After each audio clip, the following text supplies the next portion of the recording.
एक व्हिडिओ असा साहेबांचा 1 मिनिटाचा व्हिडिओ या ठिकाणी चालू आहे. किती काय किती कसे टोचले, किती विरोधी सोना आपले, किती विधाने, किती सापळे, किती टीका त्या, किती लांछने, किती द्वेष तो, किती घराणे, सगळे समक्ष पाहून देखील तो कधी कुणावर चिडला नाही. पण टप्प्यात कधी जर आला चेंडू तो पुन्हा कधी सापडला नाही. जातीपातीच्या पोखरणीतून रक्त कोणाचे गळले नाही. सांगा दंगलीच्या वणव्यामध्ये गाव कोणाचे जळले नाही. शाहू फुले आंबेडकरांची तो म्हणून तत्वे सांगत होता. फक्त मराठी या दोरीने सगळ्या मोळ्या बांधत होता. घेतल्या निर्णयावरी तो कधी माघारी वळला नाही. म्हणून काहीशा महाराष्ट्राला पवार कधीही कळला नाही.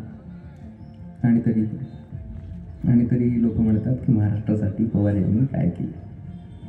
तरी महाराष्ट्राकरिता पवार यांनी काय केले सांगा म्हणता. तरी महाराष्ट्राकरिता पवार यांनी काय केले सांगा म्हणता. कर्तृत्वाच्या या मेरूला साध्या सुतळीने बांधा म्हणता. सांगून मग तो जमेल तेवढं. मी पुराव्याखेरीज बोलत नाही. या मुंडेला बस लिहिता येतं. राजकारण मज पेलत नाही. किल्लारीच्या पीडितांची किंमत कोणी केली सांगा. स्त्री आरक्षण मंजुरीची हिंमत कोणी केली सांगा. भूकंपातून गुजराताचे पुनर्वसन ते केले कोणी. तरी काय केले म्हणण्याची गंमत कोणी केली सांगा. अहो राजनीतीतील चाणक्याची गुणा उपमा उगीच लागत नाही. ठरवले ते करावे लागते, करेल म्हणण्याने भागत नाही. श्रीमंतीचे हेवे दावे, जमिनीच्या बाता भ्रष्ट दिखावे. मग अनाथराजू घटनेचा जे काय वाटते ते तोलू. कायद्याचा ठेवू आदर या तुम्ही आणा पुरावे मग बोलू. अहो कर्करोगाच्या काट्यावर ते चालत आहेत वाटे ऐकले. जिद्दी समोर या व्यक्तीच्या मृत्यूने हात टेकले. पुन्हा भाषणा उभा शरद हो, पुन्हा पावसा उधान येवो. राजनीतीच्या मंचावर हे पात्र आबादित उदंड राहो. धन्यवाद. आणि आता साहेबांचं मनोगत.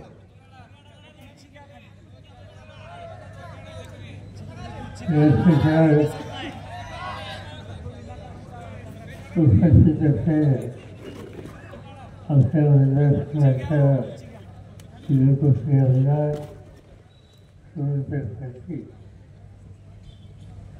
आमच्या जिल्ह्यात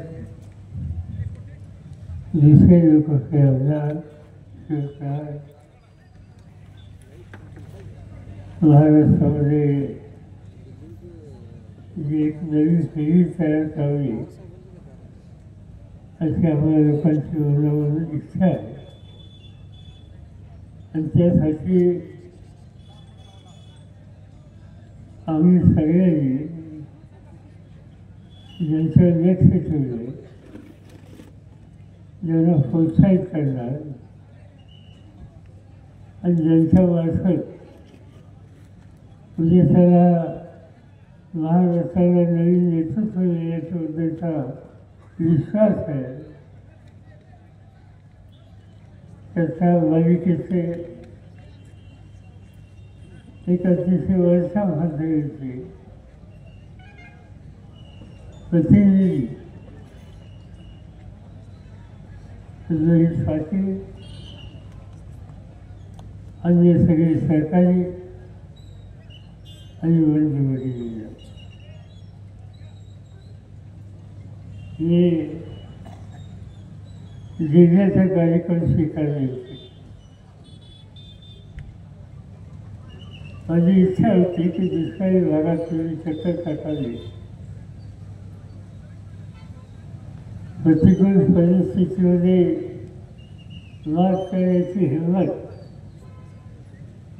ज्या लोकांनी सरकारने दाखवली त्यांच्याशी सुसंवाद साधावा आणि त्या हेतूनच मी काल रात्री सांगलीला मुक्काम लागलो.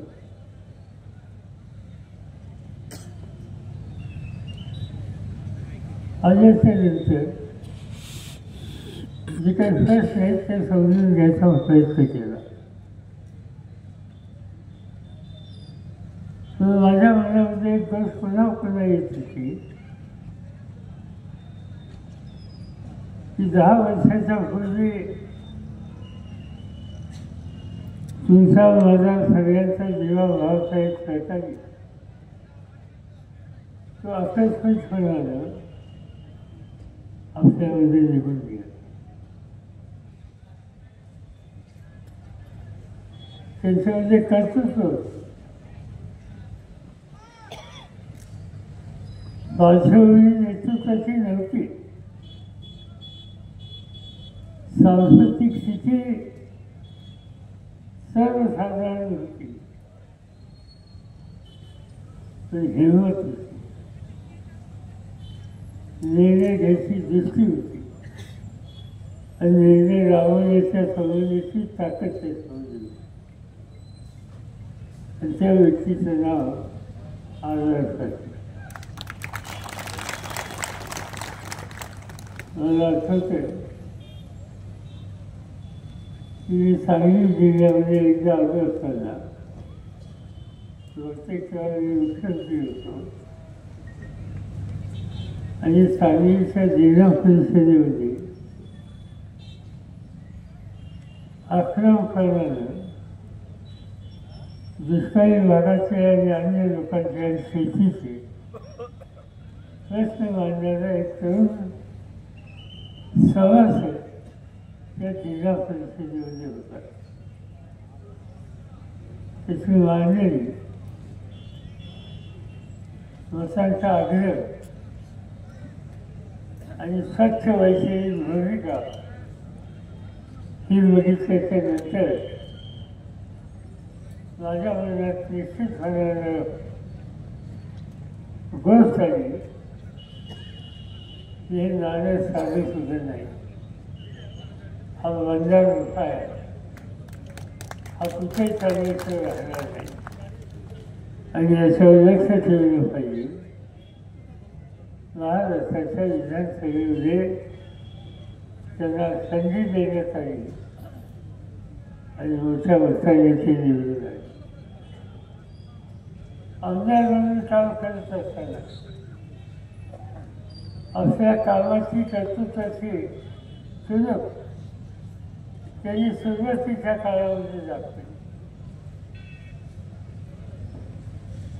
त्यांचा नावलौकिक वाढला. पुन्हा संधी मिळाली. संधी मिळाल्याच्या नंतर 2 पक्षांचं सरकार होतं.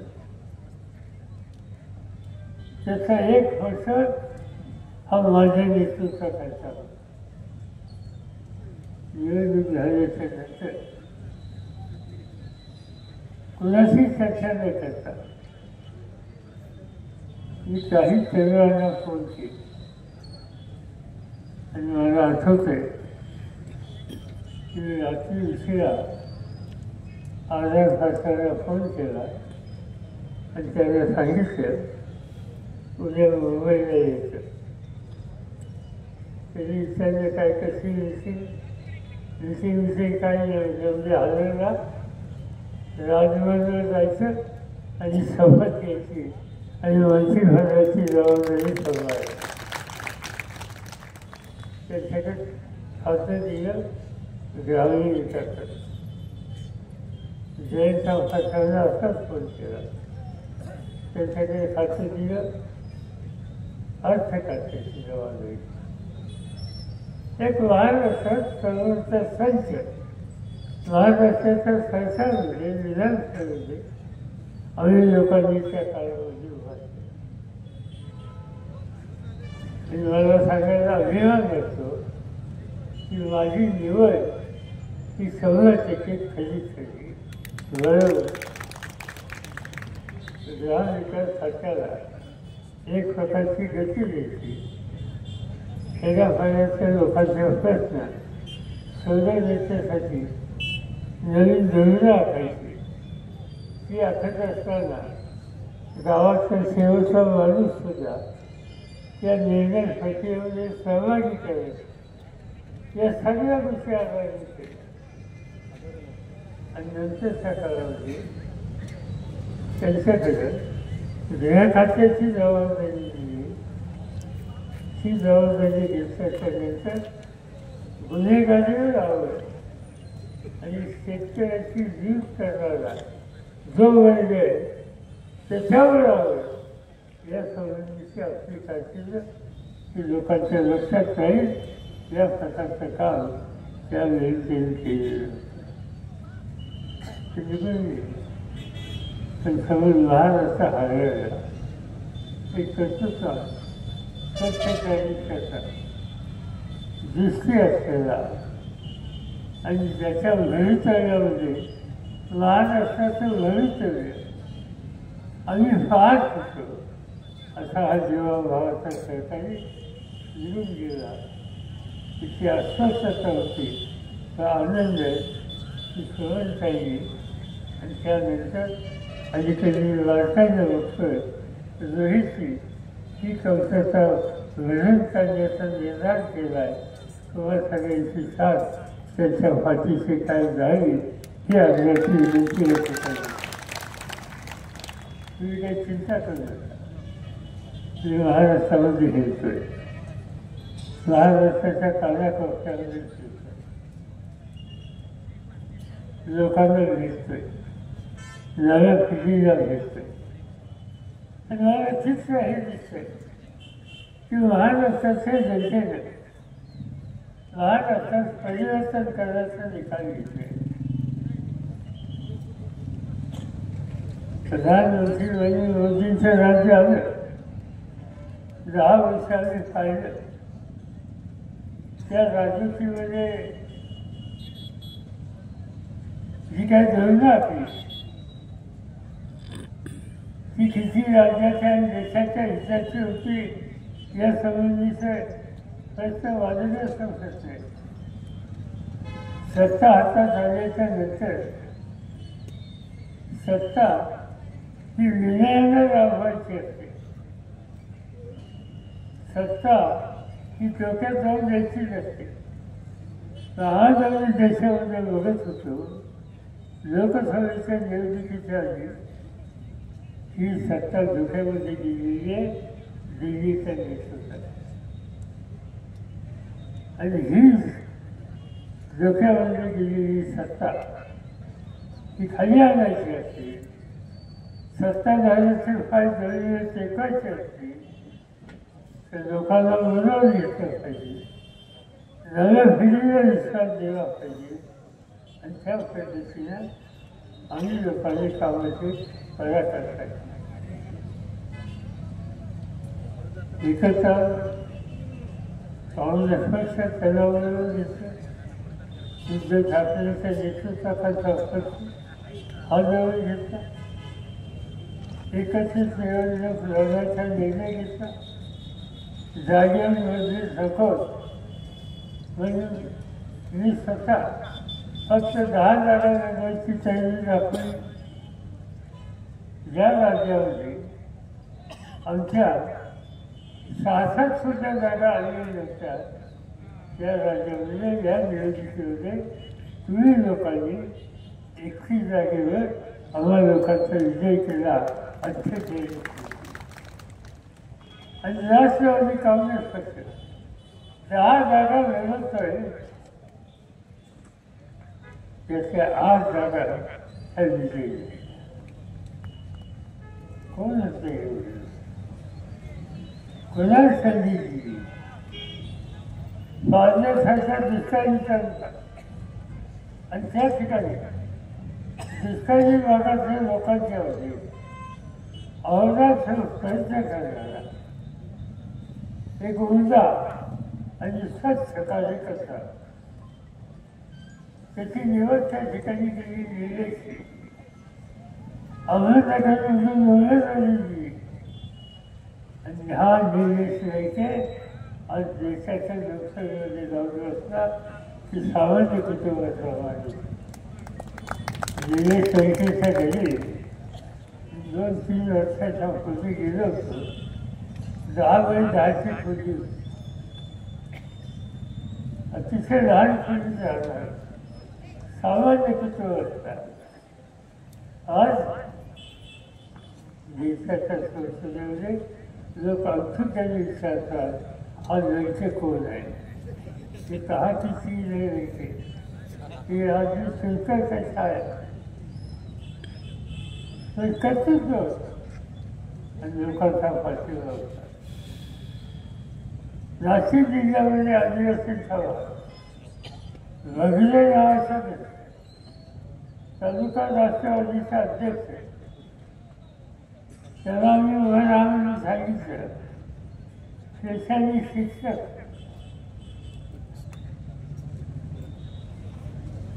लोकांच्या सोबत त्याला सादर केलं, भूमिका मांडली. आणि आज बघलेसर मोठ्या मोठ्याने विजय झाली. एक सामान्य आदिवासी कुटुंबाचा हा दृश्य आज त्या ठिकाणी विजय झाला.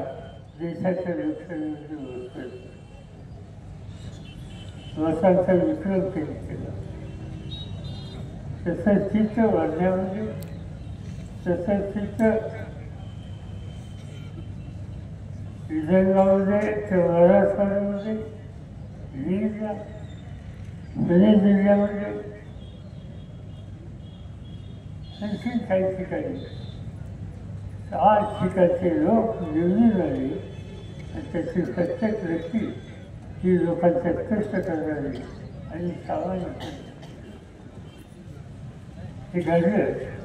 आणि त्याचं महत्त्वाचं कारण गेले काही वर्ष देशामध्ये सामान्य कुटुंबाचे लोक हे शोधून त्याला प्रोत्साहित करण्याचं, त्याला संधी द्यायची हे सूत्र आम्ही लोकांनी मनामध्ये ठेवलेलं आहे. मोदी सांगत होते 400 पार, 400च्या खाली जागा येणार नाही. काय वाटत ते बोलत होते. ज्या व्यक्तीने देशाच्या स्वातंत्र्यासाठी 13 वर्ष तुरुंगात घालवली इंग्रजांच्या काळात आणि स्वातंत्र्य मिळाल्याच्या नंतर या लोकशाही प्रधान या देशाची संसदेची उभारणी त्यांनी केली आणि देशाचा पहिला प्रधानमंत्री म्हणजे ज्यांच्या लौकिक जगामध्ये होतो त्या जवाहरलाल नेहरूंच्या टीका लोकांनी मोदी साहेबांनी केली. इंदिरा गांधींच्या टीका राजीव गांधींच्या टीका आणि अलीकडच्या काळामध्ये नव्या पिढीचा एक नेता पुढे येतोय, कष्ट करतोय. देशाच्या लोकांचं दुःख समजून घेण्यासाठी कन्याकुमारीपर्यंत पासून काश्मीरपर्यंत देशामध्ये फिरून लोकांशी सुसंवाद साधण्याचा प्रयत्न त्यांनी केला. त्या राहुल गांधींच्यावर हल्ला करण्याच्या सोडवणीचं काम हे मोदी साहेबांनी केलं. आणि म्हणून आम्ही ठरवलं ही जी प्रवृत्ती आहे ही प्रवृत्ती देशाच्या हिताची नाही. आणि जी देशाच्या हिताची नाही तिचा पर्याय शोधले पाहिजे, चांगले लोक शोधले पाहिजे, त्याला प्रोत्साहित केलं पाहिजे. आणि ती संधी 4 महिन्यांनी 3 महिन्यांनी आपल्या राज्यासाठी महाराष्ट्राच्या विधानसभेची निवडणूक आहे. त्या निवडणुकीमध्ये काही झालं इथं सत्ता परिवर्तन करायचा, महाराष्ट्राचं राज्य या नव्या पिढीच्या हातात द्यायचं हा निर्धार लोकांनी आणि त्याला तुम्हाला लोकांची साथ ही हवी. प्रश्न अनेक आहे. आत्ता सुरेशने या ठिकाणी सांगितलं, सईने साईंनी सांगितलं की साखर कारखान्याचा प्रश्न.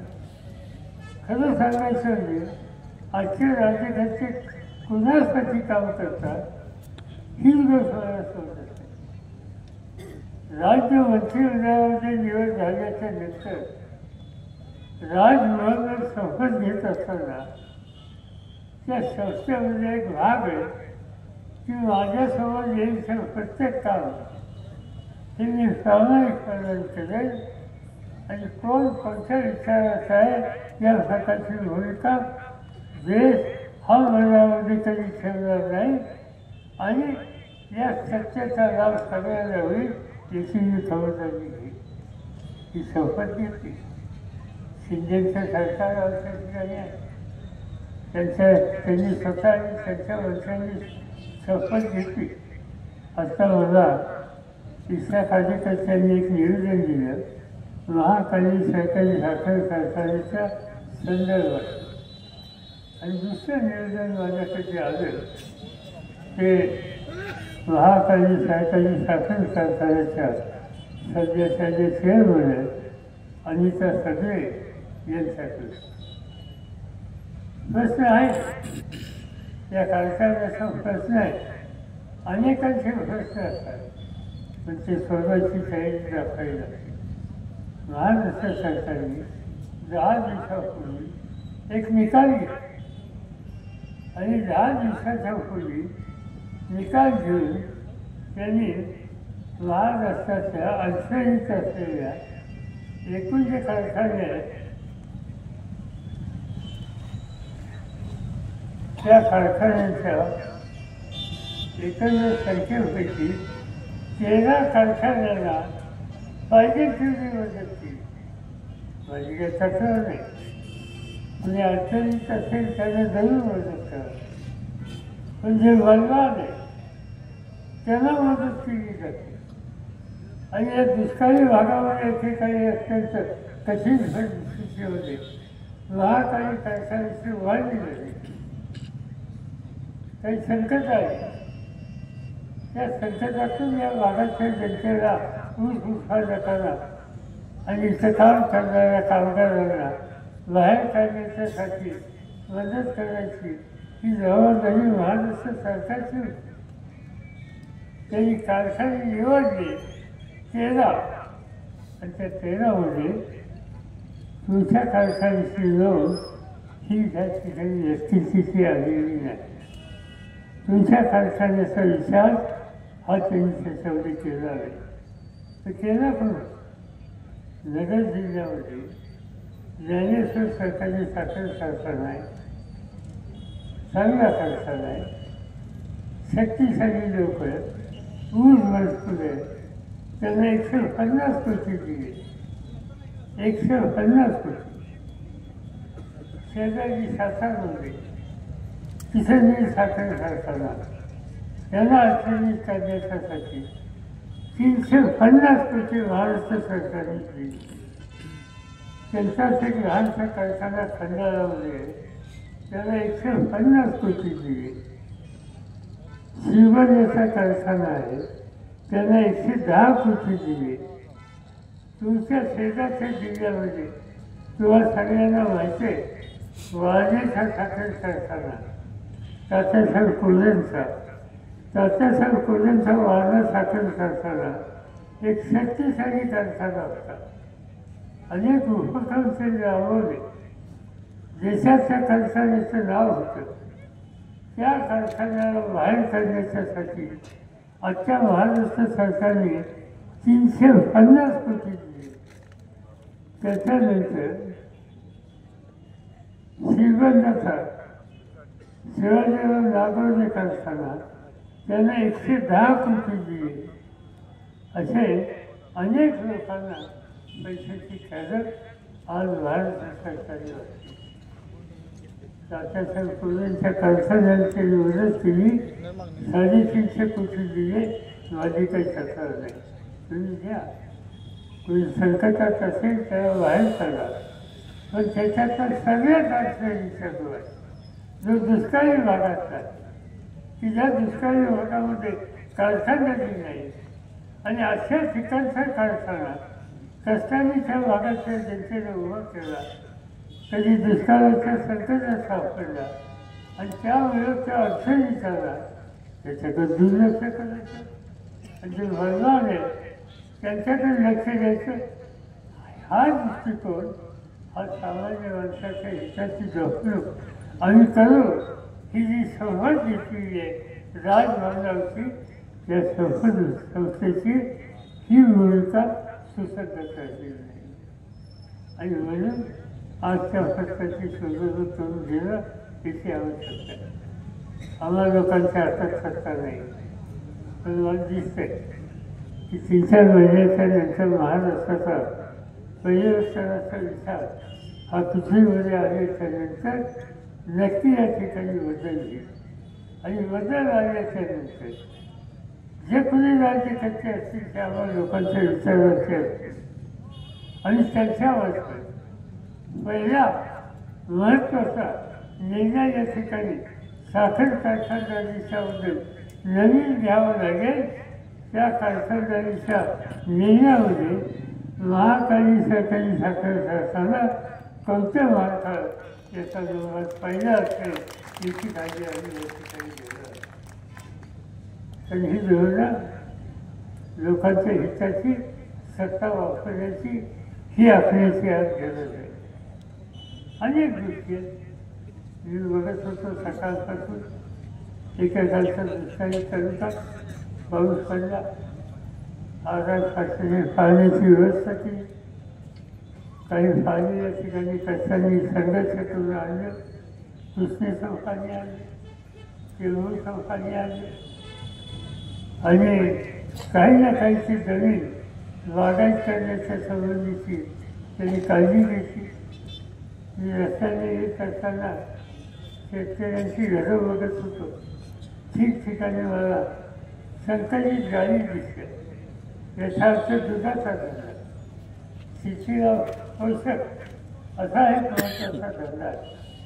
आज त्या दुधाच्या धंद्याला मदत करायसाठी राज्य सरकारने 5 रुपये वाढवून देतो म्हणून सांगितले. आणि दुसऱ्या बाजूने मोदींच्या हातात दिल्लीची सत्ता आहे. ते निर्णय घेतात परदेशातनं दुधाची वृत्ती आयात करायची. परदेशातनं इथं दूध जात आहे, दुधाची वृत्ती जात आहे ती बदलू नये त्याचा प्रश्न सोडवण्यासाठी निर्णय घेतला जात नाही. आणि परदेशातनं दुधाची आयात करण्याच्यासाठी निर्णय घेतला जातो. याचा अर्थ स्वच्छ आहे की आजचे राज्यकर्ते किंवा लोकांच्या हिताची दखल करणार नाही. पण मी एवढंच सांगू इच्छितो की जो राज्यकर्ता शेतकऱ्यांच्याकडे दुर्लक्ष करतो, काळ्या ऐशी इमान राखण्याच्याकडे दुर्लक्ष करतो, नव्या पिढीच्या बेरोजगारांचा नोकरी करण्याच्या अधिकाराकडे दुर्लक्ष करतो, समाजाच्या उपेक्षित घटनांच्या प्रश्नाची सोडवणूक करण्यासाठी दुर्लक्ष करतो, तो राज्यकर्ता सत्य राहणार नाही याची काळजी तुम्हाला सगळ्यांना करायची. मी आज या ठिकाणी जाहीर करत सांगतो, तुम्ही एक की उद्याच्या निवडणुकीमध्ये या मतदारसंघामध्ये तुम्ही रोहितला शक्ती द्या. मी खात्री देतो किंवा लोकांच्या सत्ताची सोडवणूक ही आम्ही करू. आणि साखरेचे प्रश्न, दुधाचे प्रश्न, लेखांचे प्रश्न, जे काही महत्त्वाचे प्रश्न सामान्य माणसाचे आहेत त्या प्रश्नाच्या सोडवणुकीसाठी आम्हाला लोकांच्याकडून पैशाची फराट केली जाईल. हाच विश्वास आज या ठिकाणी देतो.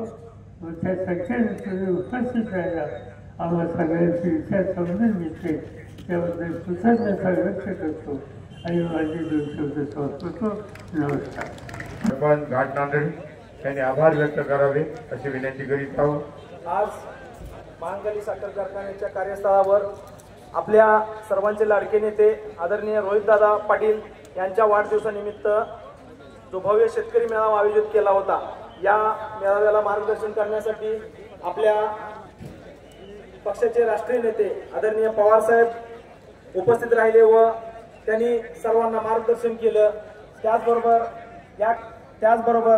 आपल्या राष्ट्रवादी युवक काँग्रेस पार्टीचे जिल्हाध्यक्ष आदरणीय चिमनभाऊ डांगे, आपल्या तासगाव कवठेमंकाळ विधानसभा मतदारसंघाचे